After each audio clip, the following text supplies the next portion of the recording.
Hey, what's going on, guys? Will Blending. Today's a rainy Sunday. Ironically, there's another Uber and Lyft driver parked in front of my house waiting to pick somebody up. Um, yeah, it's one of the rainy days that you kind of don't want to drive. At least I don't. I'm not a big fan of driving on rainy days, and I usually pick at least one day a week to take off, chill out a little bit. Um, Tomorrow's Monday. I'll probably go to Jiffy Lube and just check the fluids and everything in the car, make sure everything's good. Um, and then I'll begin my day from that point tomorrow. But I usually take one day off a week anyway to try to relax and chill out. Um, Life is pretty good. Um, no complaints, really. The tenant, we're getting along great. The guy I rented the room to, he's definitely gonna pay on time. He's already talking about paying. He's not even due yet. Um, the way I did it, he paid the first month in full. I didn't really charge security, but he paid me the first full month, and then I'm gonna take payments on a weekly basis. And one of the reasons why I'm doing that, if you take payments on a weekly, bi-weekly status, PayPal, as well as your business bank account, looks at it as real income. Monthly income counts too, but it just looks better the more often you put money through your accounts.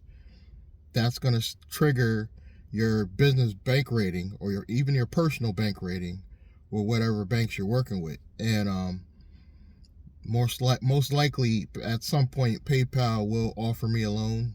I might not necessarily take it because it's going to be probably high interest. But what I like to do is have my money go from PayPal then to my business bank account. So I have two opportunities to get a bank loan in the future. That's a tip for you guys. You might want to do that. And one of the things that a lot of Uber drivers don't realize is just by setting up an LLC for your Uber business, it really makes a lot of sense. And it's going to help you build a good relationship with your business bank account, whoever you're working with. In my case, it's Navy Federal, which is key to getting more lines of credit in the future. That's my whole strategy. And I hope some of you guys are thinking the same thing. And then another thing is, a lot of you don't understand that Uber and Lyft is not technically a real business in the eyes of everyone until you have a real LLC. So you don't want to go to a car dealership or a mortgage broker and be like, I work for Uber. You want to set up your LLC, have your Uber and Lyft money go to your business bank account, and don't even say you own the business. This is where people go wrong. Do not say you own the business. When they ask for your job, simply put in your business. If you have a real job, if you have a full-time job, great. That's only going to help you. So you put your real job, your full-time job as your job, and for additional income, your part-time job is your business. The reason why you don't want to say you're self-employed, they look at when you say you're self-employed, they kind of look at you as high risk. In their minds, even though you can get fired any day, they look at jobs as stability. So the longer you are on your job, the better. So I've been at my job for a year now, and I don't really have a job. I'm self-employed through my holding company, which is in Navy Federal, I just have my Uber money go to my business bank account, and then my personal paycheck goes to my personal Chase account. Even though I have a personal account in Navy Federal, you kind of want to segregate banks. It looks better. You have a bank rating with both banks. And Chase is kind of one of those gateway banks. It's Chase, Wells Fargo, Bank of America. Wells Fargo I will never do business with after the shady stuff they've been doing with their accounts over there. If you haven't been following. I will do business probably with maybe Bank of America in the future. But I'm fine with Chase as what I call my anchor bank. A physical bank you can go into. You want to have at least one major bank that's your anchor bank. I would say Bank of America or Chase. I'm not a fan of Wells Fargo anymore. And here in my area, we have a bank called M&T Bank that just took over People's. You might also want to go with you could go with a bank like that. I call them B-class banks. They're right under the A ones.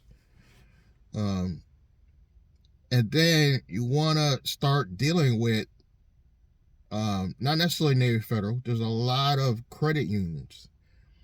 You want to start dealing with a lot of credit unions to help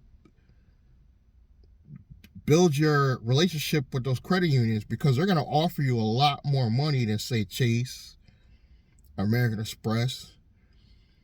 And while we're on the subject of American Express, I do encourage people to build a relationship with American Express, but not as your main bank. I would do what I call a backup bank, or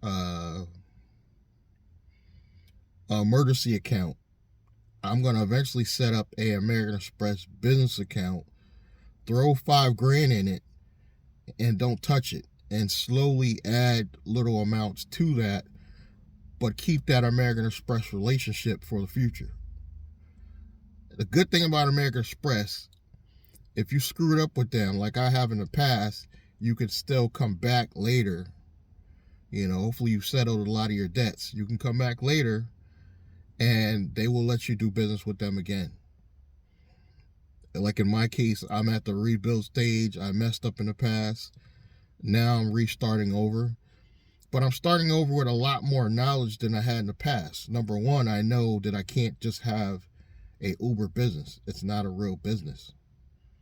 So I started a new relationship with Navy Federal, started a holding company that is going to own future businesses. So I'm already building up, which eventually is going to be my empire. I'm doing business with MWR Financial. They're going to give me the financial backing I need. Hopefully I will do a private member club. I've been talking about it on the channel. And in that private member club, I'm going to have a membership, as well as I'll be promoting products and services that I already sell. See, I'm only doing a physical location to actually bring in more traffic to the online businesses, because not everybody does business online. So if I have physical people around me, and if I could gravitate the right people, meaning business owners, this is going to be a private member club for business owners. If I could pull that off, maybe do some nice fancy invitations, actually spend the money and do nice invitations, send them out to people, build the kind of environment I want to be in as a business owner. That's what I'm trying to do in the near future. I'm presently trying to scrape as much money as I can. That's why I'm doing all this. I'm trying to put as much money as I can in my bank accounts and trying to do as many videos as I can to bring in more business and more traffic, so that I could gear up to get a hopefully at least $150,000 loan and start this private member club. And it's not just about the club membership. I hope to have an environment where I want to be around. I want to hang out. I want to spend my personal time at, as well as market other things within the location. Maybe my own clothing brand, maybe food products, maybe drinks, not necessarily alcoholic drinks, but water, simple things that won't require a license to market to the public. This is what I'm trying to build up. I don't necessarily drink anymore, but I definitely want to have some water, maybe some Gatorade in my own location, and I'll purchase it just like everybody else. That's the type of environment I'm trying to build with this location that I hope to get. And I've been telling you guys, I give myself about 6 months. I would say 6 to 8 months because August was so slow. I'm just now picking up some more traffic this month in September. So yeah, August was really, really a slow month, I think, for online people in general. So I'm gearing up to hopefully get this thing up and running by early next year. That's why I'm trying to get out here, do Uber, Lyft, get my online sales up, get my NWR sales up, my software business sales up. Check those links below if you want to support. Hopefully get more Patreon members, because I'm going to gear up also to do a big course as well as possibly write a book. If you want to get on a list for that stuff, just go in my software business, my capture page at williamblanding.com. I'll have you on my list. You'll be the first to know when I build out the course and do the book. What's going to be in the course? It's going to be step by step how to set up your LLC, fund it with gig economy, apply for business and corporate credit, basically everything I'm doing. And it's going to give you stages of how I'm doing this stuff. So it's not going to be necessarily every little minor detail, because we want you to get on the phone and do a strategy session for the minor details. But it's going to be a general overview of how to take an LLC, get on the gig apps, put some money in your business account, and that should be able to help you, depending on what your personal score is, to get business funding. And some of the business funding will not be at no PG, and some will. You got to have both. So you want to have the five, really I call the 5 keys to success is your personal credit good. You got to have a business. You got to do the business credit.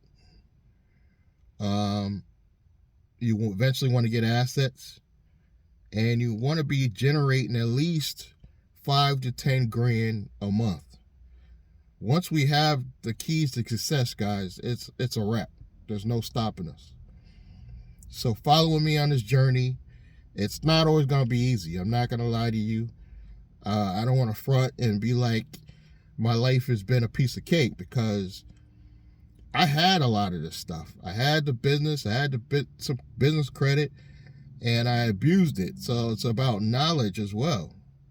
And hopefully you'll learn from my mistakes along this journey with me. So subscribe, like, comment, click that bell icon, and hopefully I'm going to catch you guys in the next one. Thank you.